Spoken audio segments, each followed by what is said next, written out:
চাইব দর্শক তাদের মত জানেন। আপনারা কি চান যে শ্রী মুখার্জি আর পরিচালনা না করে আমরা চাই, আমরা যেটা তৈরি সে জটায়ু ফেলুদা আমরা চাই। কদিন আগেই সৃজিত ঘোষণা করেছেন আর ফেলুদা ওয়েব সিরিজ বানাবেন না তিনি, যা শুনে বেশ অবাক হন দর্শকরা। কারণ টলিউডের এই খ্যাতনামা পরিচালকের হাত ধরেই ফেলুদা ধরা দিয়েছিলেন মুঠোফোনে। এমনকি তার বানানো প্রায় সবকটা ফেলুদা সিরিজই বিশেষ জনপ্রিয়তা পেয়েছে। তাই এহেন ঘোষণায় চোখ তো কপালে উঠবেই। তবে শুধু দর্শক নয়, সৃজিতের ফেলুদা অর্থাৎ টোটা রায়চৌধুরীরও একই হাল হয়েছিল সে কথা শুনে।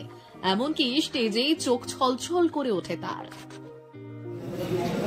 কানাঘুষোই শুনেছিলাম, তবে আমার মনে হয়েছিল যেটা হয় আর কি, অনেক সময় সৃজিতের প্রচুর কাজ, বম্বে কলকাতা মিলে প্রচুর কাজ, বড় বড় ছবি করছে, সেক্ষেত্রে হয়তো সময় পাবে না বলে হয়তো বলেছে। তবে আমার মনে হয়েছিল যে ফেলুদার প্রতি যা অসম্ভব ভালোবাসা, তাতে মনে হয়েছিল নিশ্চয়ই 15-20 দিনও বার করতে পারবে।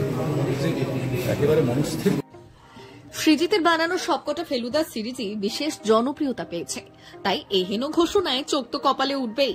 তবে শুধু দর্শক নয়, সৃজিতের ফেলুদা অর্থাৎ টোটা রায়চৌধুরীরও একই হাল হয়েছিল সে কথা শুনে। Bureau report, daily show.